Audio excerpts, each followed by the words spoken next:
Islamic Republic has been playing nuclear poker with the entire world for 2 decades now, and they've been bluffing about it for 2 years. They harmed thousands and thousands and thousands of people starting on October 7th, whether that be Israelis or Palestinians, because they directly bankroll Hamas. They've slaughtered tens of thousands of their own people in just a few months because they were simply protesting the abuse of power of their government. I mean, you're literally talking about a regime that hangs its own children, hangs teenage girls for simply protesting, or simply going online, or simply dating who they want to date, or not covering their body head to toe.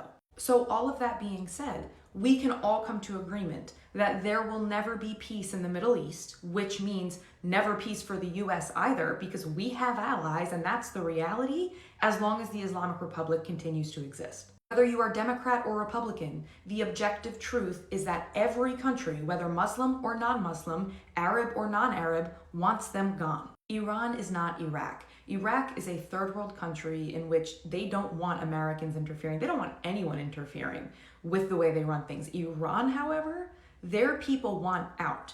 Their people want to make good relationships. Their people want a different government. So you cannot compare apples to oranges when you're talking about risk factor. So the left is saying, well, this is just such an extreme measure. Do you understand how long different countries, very much including the United States, has brought the Islamic Republic to the table for them to bow out and create some peace in the Middle East?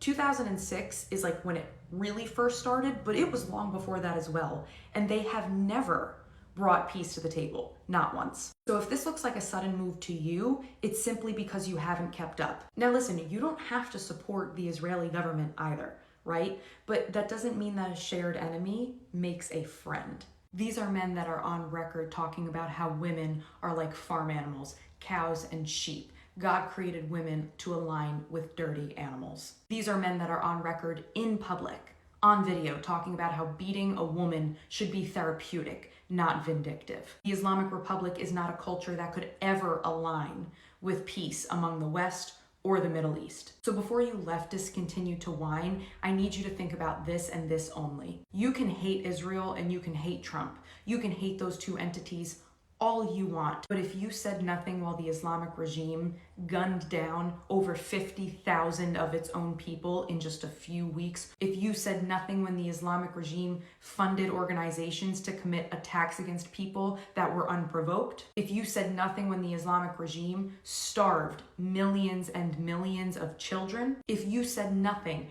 every time the Islamic regime came forward talking about how they were going to annihilate America and the West, again, even when unprovoked, and if you said nothing every single time they violated terms of peace with murder and bloodshed and hardship, then you do not get to have a voice now.